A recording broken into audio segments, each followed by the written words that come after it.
नमस्कार दोस्तों, मैं किशन कुमार फंडामेंटल में का स्वागत करता हूं। हॉर्टिकल्चर के लेक्चर्स की अगली कड़ी में हम लेकर आए हैं rejuvenation of old and uneconomic orchard.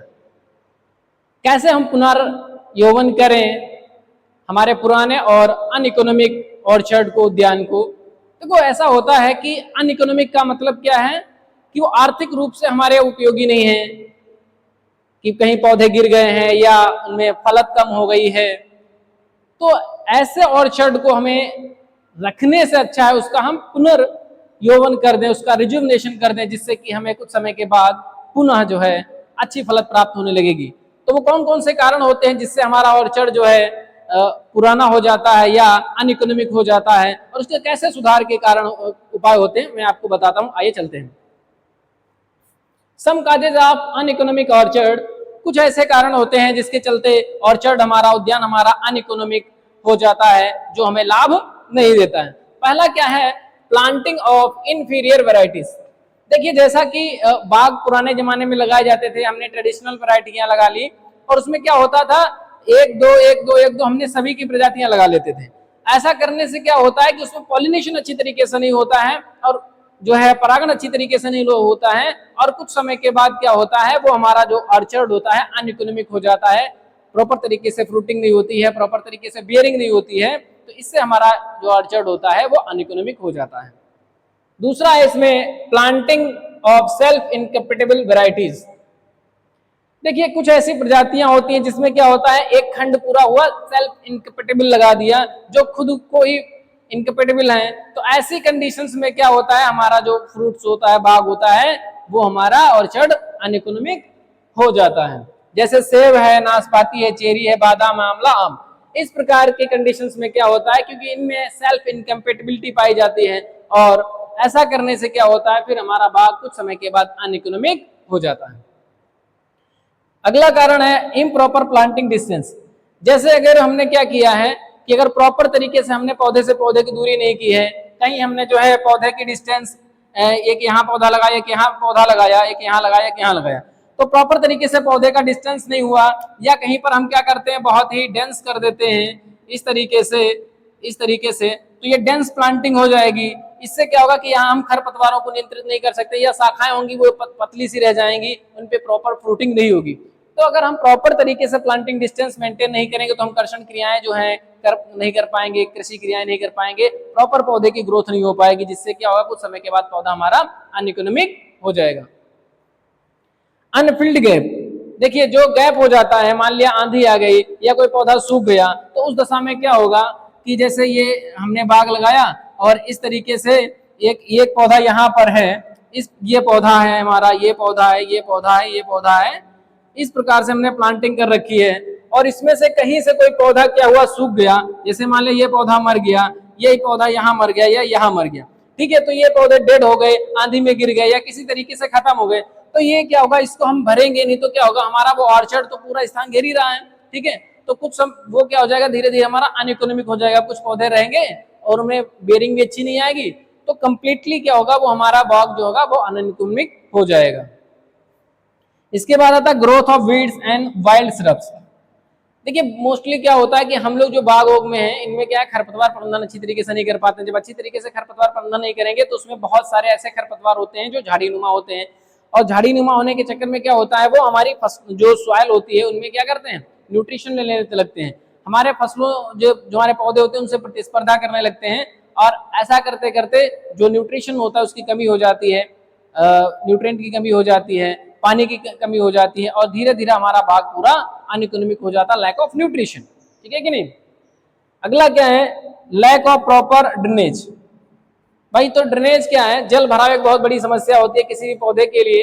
अगर किसी बाग में बहुत ज्यादा पानी भरा है तो उनके जड़ों का वृद्धि जो होगा वो प्रॉपर तरीके से नहीं हो पाएगा, और अधिक समय तक जल भराव होने से जड़ें सड़ने लगती हैं और पौधा गिर भी सकता है। तो प्रॉपर तरीके से अगर जल निकास नहीं है तो उस कंडीशन में पौधा हमारा, वो बाग हमारा क्या हो जाएगा, अनइकोनॉमिक हो जाएगा। Lack of proper nutrition. अगर प्रॉपर तरीके से आपने न्यूट्रिशन नहीं दिया है, अच्छी प्रकार से आपने पोषण नहीं दिया है, होता क्या है कि जैसे जैसे पौधे की उम्र बढ़ती रहती है वैसे वैसे ही क्या उसको ज्यादा न्यूट्रिशन की आवश्यकता होती है। एज के साथ पोषण की आवश्यकता बढ़ जाती है और हम उसको पोषण देते नहीं है, कॉमर्शियली रूप से हम उसको ना तो जो है एनपीके देते हैं, ना ही उसको माइक्रो न्यूट्रिएंट देते हैं। दूसरी चीज, इतने पौधे बड़े हो जाते हैं कि अगर हम फोलियर स्प्रे करना चाहें तो हम उसको नहीं दे सकते, हमारे पास इतना बड़ा यंत्र नहीं है, इतना बड़ा उपकरण नहीं है कि हम उसको फोलियर स्प्रे के रूप में दे सके। तो उस तरीके से क्या होता है, प्रॉपर न्यूट्रिशन ना देने की वजह से भी हमारे पौधे में अफलत हो जाती है या वो अनइकोनॉमिक हो जाते हैं। Attack of disease and paste, देखो होता क्या है कि जब आंधी आती है बहुत तेज से, या कहीं बहुत ज्यादा टहनियां टूट गई हैं तो उनमें क्या होता है, फंगस लग जाता है या इंसेक्ट का अटैक हो जाता है, धीरे धीरे वो सड़ने लगते हैं। इससे क्या होता है, पौधे धीरे धीरे खराब होने लगते हैं। धीरे धीरे खराब होने के बाद क्या होता है, बहुत ज्यादा कीट एवं बीमारियां भी लग सकते हैं, जिससे हमारा जो ऑर्चर्ड होता है अनइकोनॉमिक हो जाता है। तीसरी चीज क्या है, proper lack of proper pruning.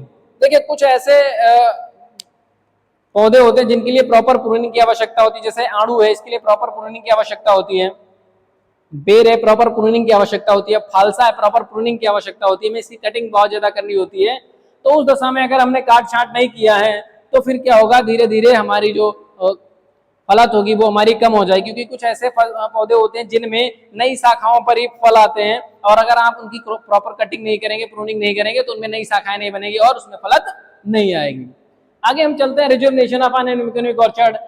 कैसे, वो कौन कौन से तरीके होते हैं, कौन कौन से उपाय हैं जिनके द्वारा हम अनइकोनॉमिक ऑर्चर्ड को पुनः पुनर्यौवन कर सकते हैं, पुनः उसको फलदार बना सकते हैं। पहला क्या है, फील्ड गैप, फिलिंग गैप। जो भी हमारे पौधे कहीं पर जो गिर गया है, ये गैप है मान लिया इस तरीके से, तो इस गैप वाले स्थान पर हमें क्या करना है, नए पौधे को रोपण कर देना, नया पौधा यहाँ पर लाके लगा देना। इस तरीके से नया पौधा यहाँ लगा देना है। यहाँ क्या करना है, नए पौधे को लगा देना, यहाँ नए पौधे को लगा देना, यहाँ नए पौधे को लगा देना। तो इससे क्या होगा, हमारा गैप फिल हो जाएगा और एक समय के बाद फिर हमारा फलत अच्छा देने लग जाएगा। दूसरा है थिनिंग ऑफ डेंस प्लांटिंग। अगर हम देख रहे हैं कि कहीं पर बहुत ज्यादा डेंस प्लांटिंग हो गई है, इस तरीके से हमारा ऑर्चर्ड है, हमने यहाँ पर लगाया है, और इस तरीके से ऑर्चर्ड है, हमने यहाँ लगाया, यहाँ लगाया, यहाँ लगाया, इस तरीके से हमने यहाँ पर लगा लिया है। अब हम देख रहे हैं कि इनमें पौधे से पौधे की दूरी बहुत ज्यादा कम हो गई, तो हमने क्या किया, यहाँ से पौधे को उठा लिया, यहाँ से उठा लिया, यहाँ से उठा लिया, और इस तरीके से हमने इनको क्या किया, निकाल दिया। क्या करेंगे, निकाल देंगे। तो इससे क्या होगा, पौधे से पौधे की दूरी मेंटेन हो जाएगी और एक प्रॉपर डिस्टेंस पौधे को बढ़ने का मौका मिलेगा, प्रॉपर सनलाइट पौधे को मिलेगी। उससे क्या होगा, फलत हमारी अच्छी होगी। Arrangement of proper drainage. देखिए अगर जल भरा हो जा रहा है तो वहां पर हमें जल निकास की प्रॉपर व्यवस्था करनी चाहिए, जल निकास नालियां बनानी चाहिए और उनके द्वारा पानी को बाहर निकलना चाहिए। Hoeing, ploughing and weeding. समय समय पर हमें क्या करना चाहिए, खेत की जुताई करनी चाहिए, उनमें खरपतवार नियंत्रण करना चाहिए, जिससे उसमें किसी प्रकार के ज्यादा खरपतवार ना हो, क्योंकि खरपतवार क्या करते हैं, कीट एवं बीमारियों को आश्रित कर लेते हैं, एज अ होस्ट प्लांट काम करते हैं। तो जितना ज्यादा खरपतवार होगा उतना ही ज्यादा उसमें कीट एवं बीमारियां रहेंगी और हमारी फसलों को, हमारे पौधों को नुकसान पहुंचाएंगी। तो समय समय पर हमें जुताई करनी चाहिए, गहरी जुताई करनी चाहिए, और जुताई करते रहते हैं तो जो पत्तियां गिर जाती है उनसे क्या होता है, कंपोस्ट भी अच्छी तरीके से बन जाती है, खाद बन जाती है, मिट्टी मिल जाते हैं, तो उनमें उर्वरता बढ़ती है। तो ये प्रॉपर तरीके से इनकी जुताई खुदाई करते रहनी चाहिए, खरपतवार प्रबंधन करना चाहिए। इसके बाद क्या, प्रॉपर प्रूनिंग। देखिए जैसे हमने अभी बताया आम और अमरूद हैं, इनमें क्या होता है, प्रॉपर प्रूनिंग की आवश्यकता होती है। नई शाखाओं पर ही क्या आते हैं, फल आते हैं, फूल आते हैं, तो उनको प्रॉपर तरीके से कटिंग करते रहना चाहिए जिससे कि उनमें फल आए। इसके बाद है प्रॉपर न्यूट्रिशन। देखिए प्रॉपर न्यूट्रिशन जैसे कि हमने बताया कि जो पौधे के लिए 17 पोषक तत्व हैं, वो चाहे आप ऑर्गेनिक तरीके से दें या इनऑर्गेनिक तरीके से, पौधों को न्यूट्रिशन की आवश्यकता बहुत ज्यादा होती है। तो प्रॉपर न्यूट्रिशन नहीं होगा तो फलत अच्छी नहीं आएगी। बेसिकली नींबू वर्गीय पौधों में क्या होता है, जो नींबू वर्गीय पौधे हैं उनमें क्या होता है, माइक्रो न्यूट्रिएंट की बहुत ज्यादा डिफिशियंसी होती है। तो उस केस में क्या है, जो भी हमारा कॉपर है, मैग्नीज है, जिंक है, आयरन है, ठीक है, इनकी बहुत ज्यादा मात्रा में हमें देनी चाहिए, जो भी इनकी रिक्वायरमेंट है, क्योंकि अगर हम नहीं देंगे तो उससे हमारा पौधे के उपज पर प्रभाव पड़ेगा। इसके बाद है protection of paste and diseases. तो कीट एवं बीमारियां हैं, जैसे समय समय पर हमें क्या करना चाहिए, कीट एवं बीमारियों का नियंत्रण करना चाहिए, समय समय पर हमें दवा का स्प्रे करना चाहिए, चाहे वो फंजीसाइड हो या इंसेक्टिसाइड हो, हमें देख रेख करनी चाहिए, कीट बीमारियां लगी तो नहीं है। अगर ऐसी कोई टहनी है जो टूट गई हो तो उसको हमें काट देना चाहिए, प्रॉपर उस पर पेस्ट लगा देना चाहिए, जिससे कोई इंसेक्ट उस पर अटैक ना करे। इसके बाद यूज ऑफ एडवेंटेनियस फीडिंग। देखो ये जो कारण होता है वो क्या होता है, एडवेंटेनियस फीडिंग इनार्चिंग विधि होती है। इसमें क्या करते हैं, जैसे कोई पौधा है तो उस पौधे के आसपास 30 सेंटीमीटर जो मुख्य तना होता है उसके 30 सेंटीमीटर बीच से जमे जो पौधे होते हैं उनमें एक चीरा लगा लेते हैं। 10 से 15 सेंटीमीटर का चीरा लगा देते हैं और सेम चीरा हम उसमें लगा देते हैं अपने तने में और उसको बांध देते हैं। तो उससे क्या होता है, एडवेंटेजियस फेडिंग शुरू हो जाती है, उसमें उसको प्रॉपर न्यूट्रिशन मिलने लगता है। इसके बाद क्या था, top working and frame working. Top working frame working दो में किया जाता है, आंवला और बेर में। इसको हम नीचे से काट देते हैं और फिर उसमें जो डिजायर्ड जो आवश्यक होती है उसकी उसमें बर्ड को लाके उसमें बांध दिया जाता है, ग्राफ्टिंग कर दी जाती है और फिर उसमें से नया पौधा बनकर उसमें फलत देना शुरू कर देता है। तो इसका हम आपको पिप उसमें लगा देंगे, आप देख लीजिएगा कैसे टॉप वर्किंग की जाती है। तो इस तरीके से हम क्या कर सकते हैं, किसी ओल्ड एंड अनइकोनॉमिक ऑर्चर्ड को हम अपना सुधार सकते हैं और फिर से हम उसे इकोनॉमिक बना सकते हैं। आज एक क्वेश्चन जो है 10 नंबर में पूछा जाता है आपका, और एक ऐसे टाइप का होता है, इसमें ज्यादा कुछ समझने की आवश्यकता नहीं, सिर्फ आपको इन हेडिंग्स को ध्यान रखने की आवश्यकता है। इनको एक दो बार लिख लीजिएगा, आपको पता चल जाएगा क्या क्या होता है। और आशा करते हैं आपको लेक्चर अच्छा लगा होगा। चैनल को सब्सक्राइब नहीं किया, सब्सक्राइब कर लेना, अपने दोस्तों को शेयर कर देना और अच्छा लगा है तो लाइक भी कर देना। धन्यवाद।